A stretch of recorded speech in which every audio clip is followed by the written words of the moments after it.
You ever wonder why some people seem to have it all together while others are constantly struggling to keep up? It's not luck, it's not talent. It's not even about having more opportunities. It all comes down to one simple thing: control. Control over what you say, control over what you think, control over how you feel, and control over how you manage your resources. Let me tell you something: if you can master your mouth, your mind, your mood, and your money, you can master your life. Most people don't realize that the power to change everything is already inside them, just waiting to be tapped into. But if you don't control these things, they'll control you.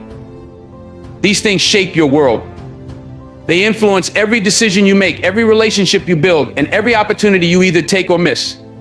Control them, and you control your life. Let them run wild, and you'll find yourself in a place you never wanted to be. So today we're going to dive into this. We're going to break it down.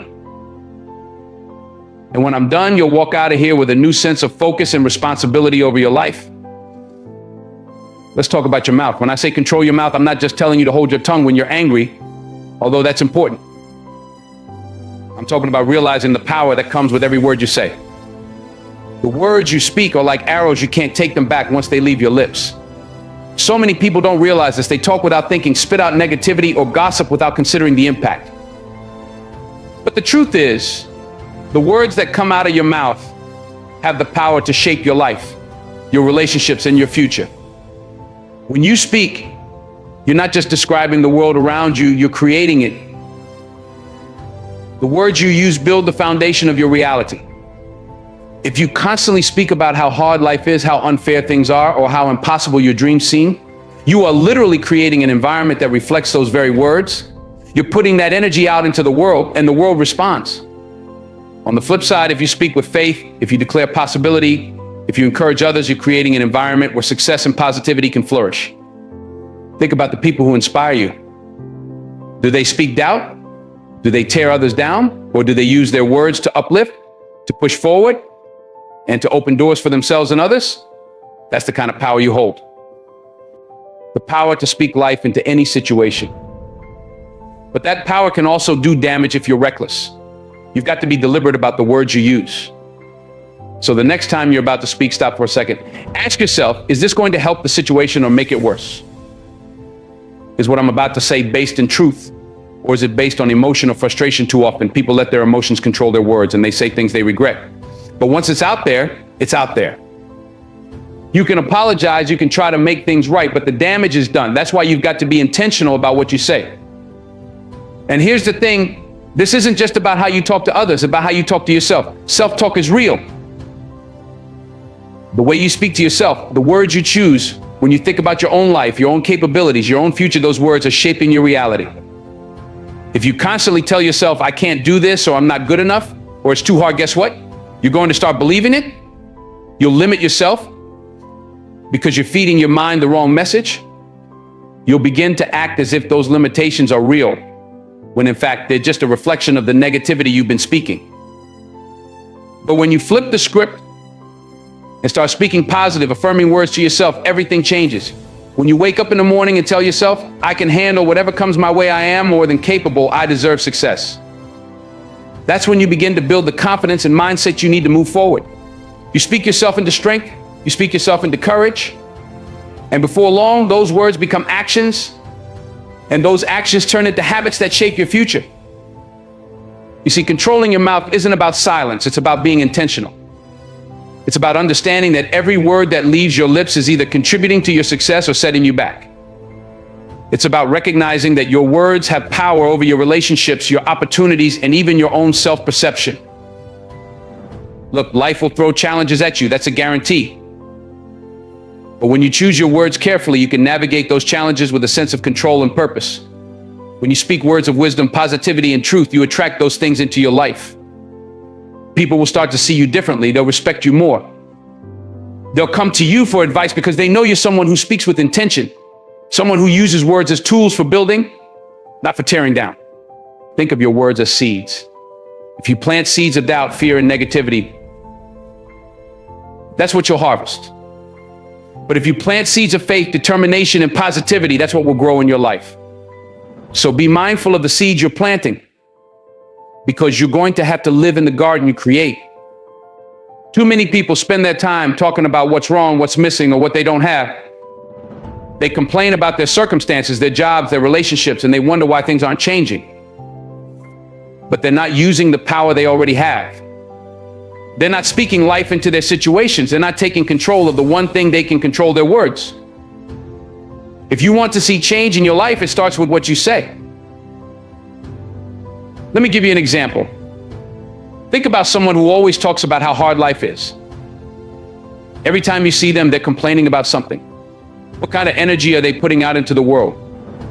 What kind of opportunities are they attracting? Not the good kind, that's for sure. Now think about someone who always speaks with hope. Someone who talks about solutions instead of problems. You can feel the difference, can't you? That's the power of words. That's the power of controlling your mouth. If you want to be successful, if you want to be a leader, if you want to make a difference in this world, you've got to get your words in check. Stop speaking defeat into your life. Stop saying I can't and start saying I will. Stop talking about what's going wrong and start talking about what's possible. And don't just do this for yourself, do it for the people around you. When you control your mouth, you become a source of strength for others. Your words can lift someone up when they're feeling down. Your words can inspire someone to keep going when they're ready to give up. But if you're reckless with your words, if you're constantly criticizing, complaining, or speaking in anger, you're going to push people away. You're going to create an environment where negativity thrives. And that's not the kind of legacy you want to leave behind. So let's bring it back to this idea of control. You can't control everything in life. You can't control other people's actions. You can't control the circumstances you're born into. And you can't always control the challenges that come your way. But what you can control is your mouth. You can control what you say. You can choose to speak words that empower, uplift, and inspire. You can choose to be deliberate with your words, understanding the power they hold. This isn't just about success, it's about living a life of purpose. It's about recognizing the power you have to create your own reality, to shape the world around you, and to leave a positive impact on the people you meet. Words are a tool.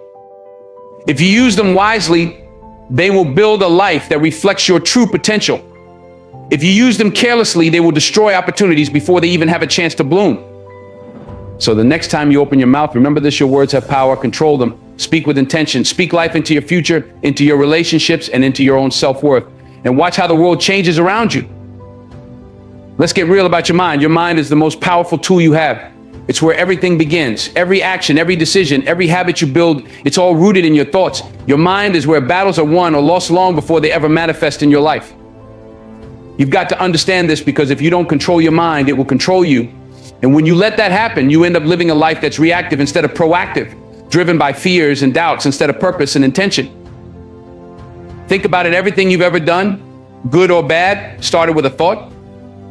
Whether it was deciding to go after a dream, hitting the gym to get in shape, or even making a mistake, it all started in your head. That's why the saying, as a man thinketh, so is he, is so powerful. It means that your life is shaped by the thoughts you allow to take root in your mind. What you focus on expands. So if your mind is filled with negativity, fear, or doubt, that's the direction your life will head in. But if you fill it with thoughts of growth, possibility, and determination, you'll start moving toward those things instead. Too many people let their minds run wild, letting fear and doubt take control. They worry about what might go wrong, about what people think, or about whether they're good enough. And once those thoughts take hold, they start to spiral. One negative thought turns into another. And pretty soon they're stuck in a cycle of self-doubt and anxiety, paralyzed by the very thoughts they allowed to control them. But here's the thing, you don't have to live like that. You can change the narrative playing out in your mind. You can choose to control your thoughts. And when you do, you take control of your life. Let me break it down for you. Controlling your mind isn't about ignoring the hard stuff or pretending that fear doesn't exist. Fear is real. Doubt is real. But what you do with those feelings, that's what makes the difference. Are you going to let fear stop you? Or are you going to acknowledge it and keep moving forward anyway? That's the choice you get to make every single day. When you control your mind, you don't eliminate fear or doubt, you rise above it. You learn how to manage it, how to push through it, and how to keep going even when it feels like the odds are stacked against you. This is where discipline comes in. You've got to train your mind the same way an athlete trains their body. You don't just wake up one day with mental strength. It's built over time with intentionality and effort. You've got to be deliberate about what you allow into your mind. Too many people feed their minds with garbage, negative news, toxic social media, drama, and wonder why they feel so stressed and overwhelmed. But what you consume mentally is just as important as what you consume physically.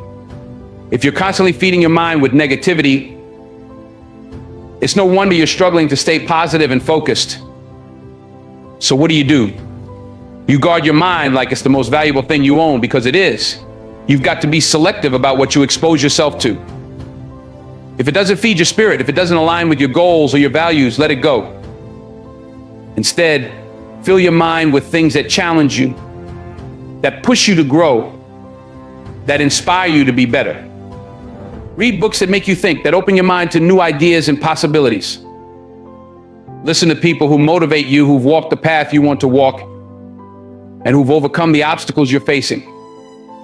And here's another thing: surround yourself with people who lift you up. The company you keep has a huge impact on your mindset. If you're hanging around people who are always negative, always complaining, always doubting, that energy is going to rub off on you. But if you're around people who are driven, focused, and positive, that energy is contagious too. The more you expose yourself to positivity and success, the more your mind will start to reflect that. You'll start to believe in yourself more, to see opportunities where others see obstacles, and to push through challenges with confidence instead of fear. Controlling your mind also means being intentional about your thoughts.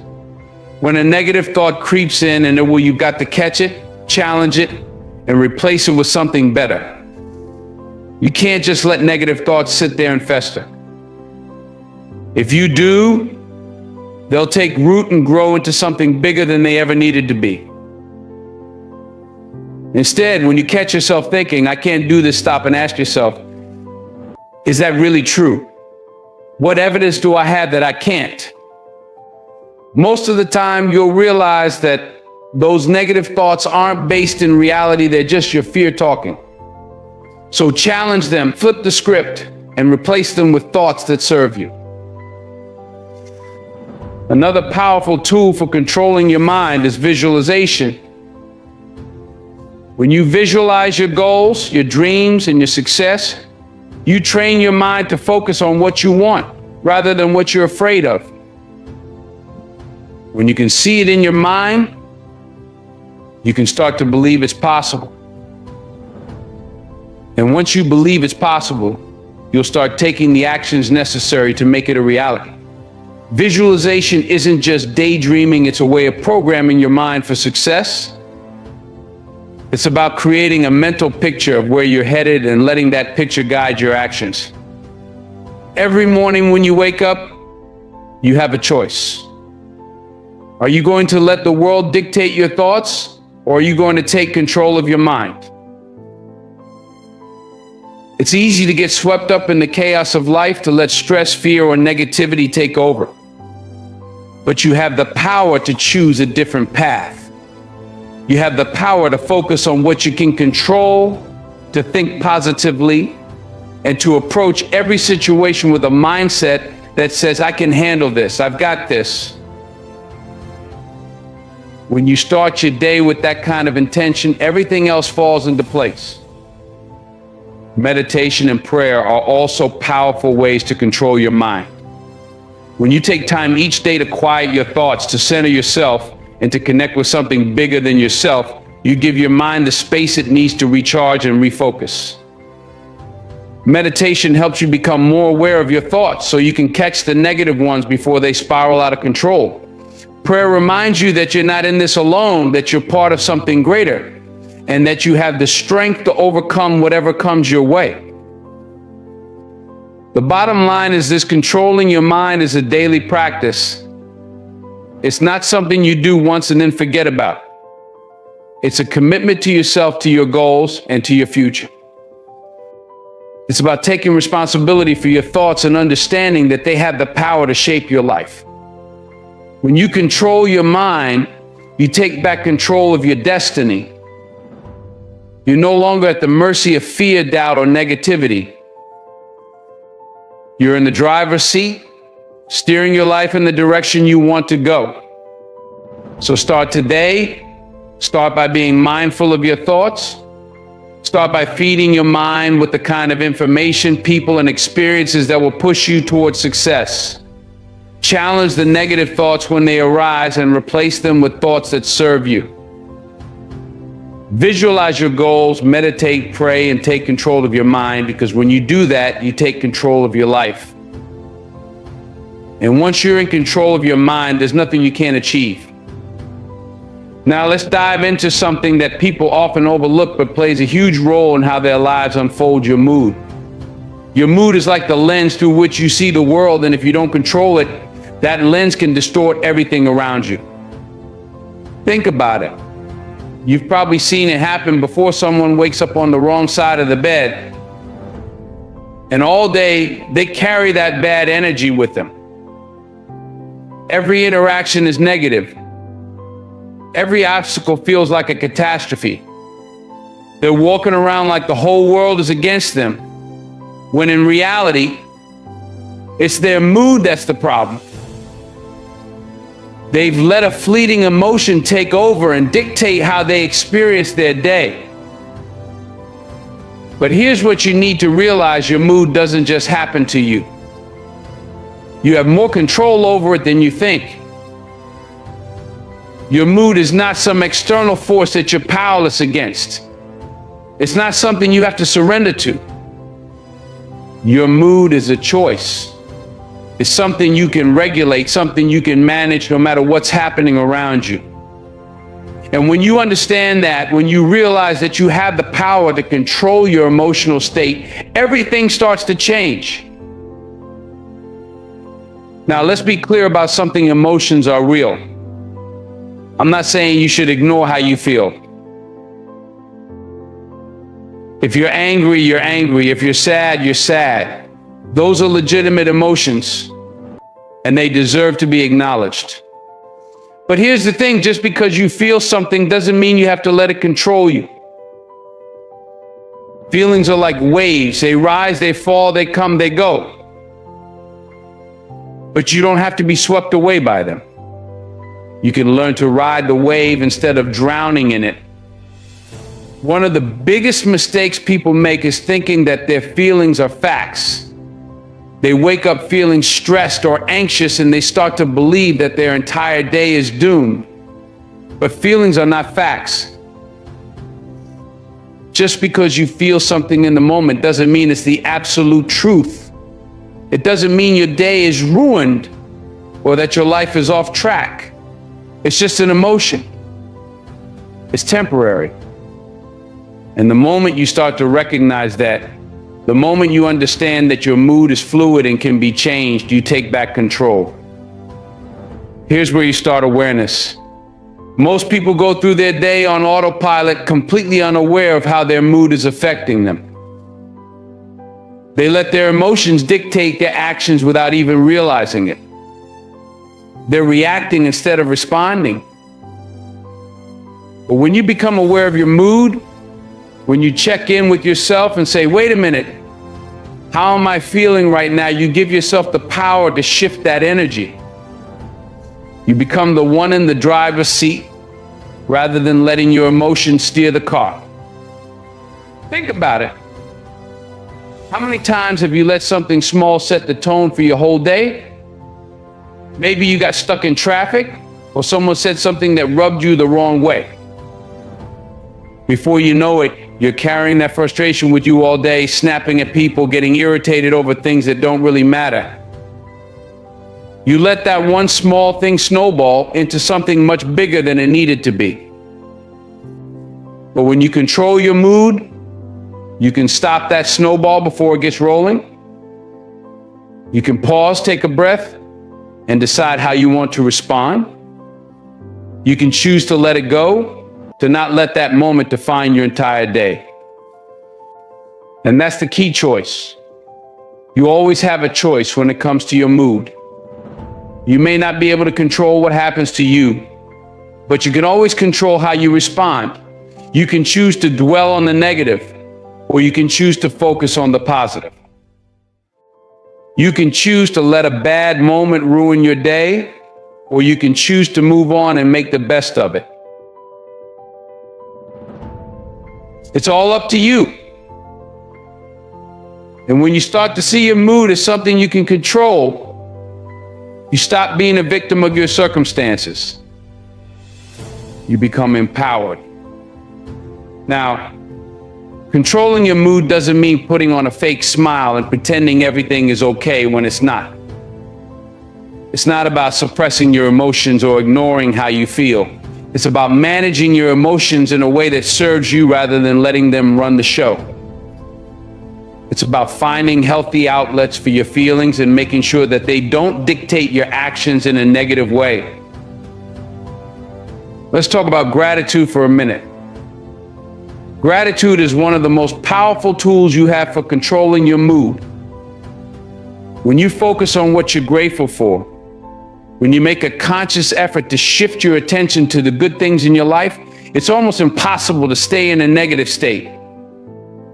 Gratitude forces you to recognize that no matter what's going wrong, there's still something going right. It changes your perspective. It shifts your focus from what you don't have to what you do have, from what's lacking to what's abundant. So when you find yourself in a bad mood, when things aren't going your way, take a moment to stop and reflect on what you're grateful for. It doesn't have to be something big. It could be as simple as the fact that you woke up this morning, that you have a roof over your head, or that you have people in your life who care about you. Whatever it is, focus on it. Let it fill you up. Let it remind you that even in the midst of challenges, there's still something to be thankful for. Gratitude changes everything. Another powerful tool for controlling your mood is your mindset. You see, your mood is directly tied to how you think. If you're constantly thinking negative thoughts, if you're always focused on what's wrong or what's lacking, it's going to be hard to stay in a positive mood. But if you train your mind to focus on the good, to see challenges as opportunities and setbacks as lessons, your mood will follow. Your mood is a reflection of your thoughts. So if you want to control your mood, start by controlling your mind. Meditation and mindfulness are great ways to do this. When you take time each day to quiet your mind, to center yourself, you create space for positive energy to flow in. You become more aware of your thoughts, and that awareness allows you to shift your mood when it starts to go off track. Instead of reacting to every little thing that happens, you learn to respond with intention. You learn to choose how you feel rather than letting your emotions choose for you. And let's not forget about your energy. Your mood is contagious. The energy you put out into the world will come back to you. If you're walking around with a negative attitude, constantly complaining, constantly focusing on what's wrong, you're going to attract more negativity into your life. But if you're positive, if you're optimistic, if you're grateful, that energy will attract more of the same. People will want to be around you. Opportunities will start to open up. Success will start to come your way. So take control of your mood. Don't let it control you. Don't let a bad morning turn into a bad day, or a bad day turn into a bad week. Recognize that you have the power to shift your energy at any moment. You can choose to be positive. You can choose to be grateful. You can choose to see the good, even in the midst of challenges. And when you do that, you'll start to notice that your life begins to change. Your mood matters. It affects everything you do, from your relationships to your career to your overall happiness. So don't take it lightly. Pay attention to how you're feeling. Check in with yourself regularly. And when you notice that your mood is starting to go off track, take steps to shift it. Breathe, reflect, focus on what's good. Choose gratitude. Choose positivity. Choose to control your mood, because when you do, you take control of your life. And finally, let's talk about money. This one's big, and I don't mean just in terms of dollars and cents. I'm talking about the mindset you have toward money. Money can either be a tool that gives you freedom, or it can be a shackle that ties you down, weighs you down, and keeps you up at night. Too many people are controlled by their money or by the lack of it. They're out here living paycheck to paycheck, wondering how they're going to make ends meet. They're drowning in debt, feeling like they'll never catch a break. They don't have a plan, and because they don't have a plan, they feel powerless. But here's the truth, money, just like anything else in your life, is something you can control. You've just got to be intentional about it. You've got to make the decision to control it instead of letting it control you. First off, let me make something clear. Money is not the root of all evil. You've heard that before, right? People like to throw that around, but they're misquoting it. It's not the money itself that's the problem, it's the love of money. It's when you become obsessed with it, when you start chasing it at all costs, when you're willing to do anything and everything just to get more of it, that's when you get into trouble. But money itself, money is neutral. It's a tool. And how you use that tool, that's what makes the difference. You can use it to build something beautiful, something lasting, something that benefits not just you, but the people around you.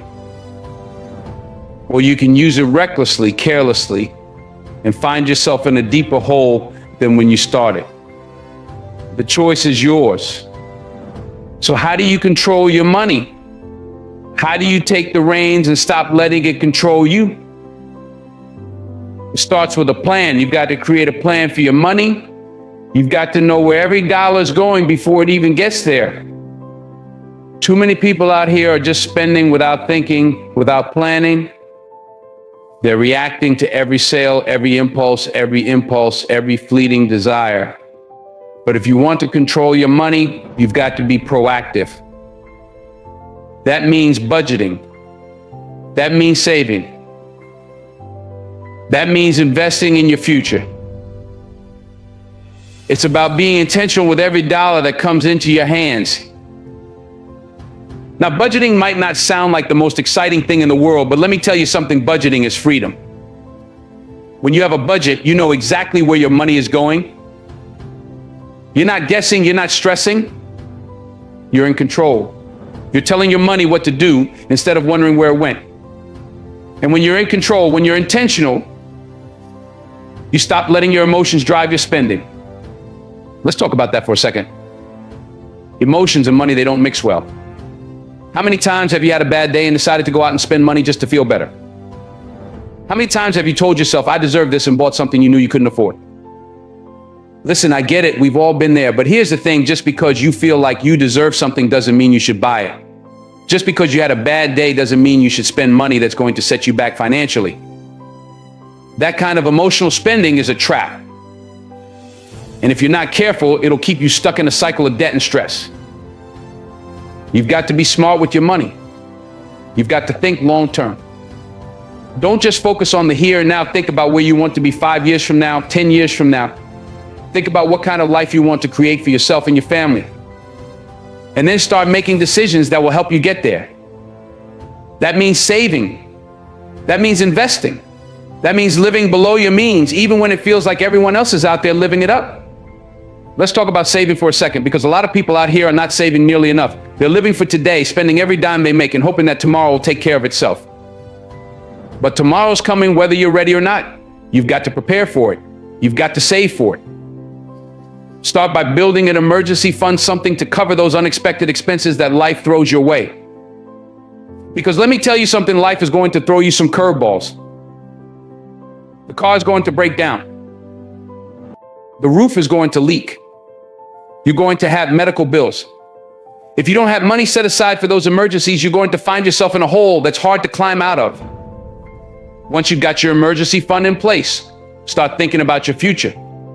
Start thinking about retirement, about investments, about building wealth that will last. And here's the thing about wealth. It's not about how much you make, it's about how much you keep. It's about building something that lasts. Too many people are focused on making more money, but they're not paying attention to how much they're spending. They're making six figures, but they're living paycheck to paycheck because they're spending it all as soon as it comes in. That's not wealth. Wealth is when you've got something that lasts. Wealth is when you're building a legacy, when you're creating financial freedom for yourself and for the generations that come after you. And let me say this, financial freedom doesn't mean having millions of dollars in the bank. It means being in control of your money instead of your money controlling you. It means living within your means. It means having a plan. It means being intentional about where your money is going and making sure it's working for you, not against you. When you've got financial freedom, you've got options. You can live life on your own terms. You can pursue your passions. You can give back to your community in meaningful ways. You can invest in the things that matter to you. But you'll never get there if you're letting your money run the show. If you're letting your emotions drive your spending. If you're spending more than you're earning, if you don't have a plan. So here's what you need to do. Start by getting clear about where your money is going. Track your spending. Look at every dollar that's coming in and every dollar that's going out. And then create a budget that reflects your priorities. Make sure you're saving. Make sure you're investing. Make sure you're thinking long term, not just about today. And here's the thing, it's never too late to start. I don't care if you're 25 or 55, if you're just starting your career or getting ready to retire. It's never too late to take control of your money. It might take some time. It might take some sacrifice, but it's worth it. Because when you control your money, you're not just building wealth, you're building freedom. And that freedom will allow you to live life on your terms, to pursue your passions, to give back in ways that are meaningful to you. So control your money. Don't let it control you. Be intentional. Be disciplined. Make a plan and stick to it. Because when you do that, you're not just securing your financial future, you're securing your freedom. You're giving yourself options. You're creating a life that's not defined by stress, by limitations, by debt. You're creating a life that's defined by possibility, by opportunity, by abundance. And that's a life worth living. So take control. It's your money. It's your life. Don't let either one slip through your fingers. Let's bring it all together now. Control your mouth, control your mind, control your mood, control your money. These are the pillars that will determine the quality of your life. You can't control everything that happens to you, but you can control how you respond to it. And that's where your true power lies. You're not a victim of circumstance. You're not at the mercy of life's ups and downs. You have the power to shape your reality, to create your future, and to live a life that's full of purpose, meaning, and success. But it all starts with taking control. Let's talk about your mouth. The words you speak are more powerful than you realize. You can speak life, or you can speak destruction. Every time you open your mouth, you're making a choice. You're either building something up or you're tearing it down. You can build your relationships, your career, your self-esteem with the words you use, or you can sabotage them. When you're intentional about your words, when you speak with purpose, you'll see how much smoother your life runs. You'll notice people respond to you differently. You'll notice doors open for you that would have stayed shut if you were reckless with your words. And it's not just about speaking kindly to others, it's about speaking kindly to yourself. The way you talk to yourself matters. If you keep telling yourself you can't do it, you're not good enough, you'll never succeed, guess what? You'll start believing it. And once you believe it, you'll act on it. So control your mouth, because your words will create the world you live in. Next, control your mind. It's a battlefield, and the war is won or lost up here. Every action you take starts with a thought. Every habit, every decision, every goal you set, it all begins in your mind. If you don't take control of your thoughts, they'll run wild. Doubt, fear, negativity, they'll creep in and take over if you let them. But you don't have to let them. You can choose what you focus on. You can choose to fill your mind with positive, empowering thoughts. You can choose to feed it with knowledge, with inspiration, with faith. And when you do that, you'll find that your actions follow suit. You'll start making better decisions. You'll start pushing yourself harder, reaching higher, going further than you ever thought possible. Because when you control your mind, you control your destiny. Now, control your mood. Too many of us let our emotions dictate how we show up in the world. We let a bad day ruin everything. We let one small setback turn into a big problem. But your mood is your responsibility. You can't always control what happens to you, but you can control how you respond to it. You can choose to shift your perspective. You can choose gratitude over frustration, optimism over despair. And when you make that choice, you'll notice your energy shifts. People are drawn to positive energy. Opportunities are drawn to positive energy. Success is drawn to positive energy. So don't let your emotions run the show. You're the one in control here. And finally, control your money. Money is a tool. It's not something to chase after endlessly, and it's not something to fear. It's something to manage wisely. When you're intentional about how you use it, when you budget, when you save, when you invest, you're setting yourself up for freedom. Financial freedom isn't about being rich, it's about having options.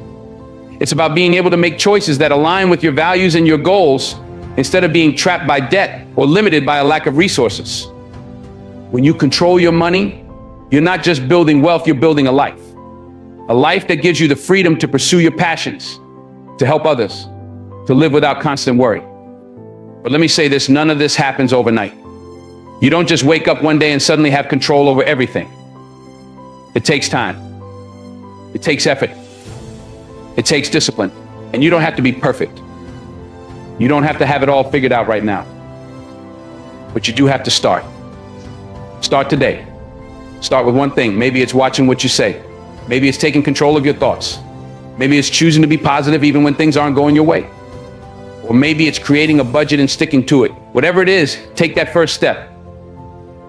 And then take another. And before you know it, you'll have built a life that's intentional, a life that's meaningful, a life that's yours.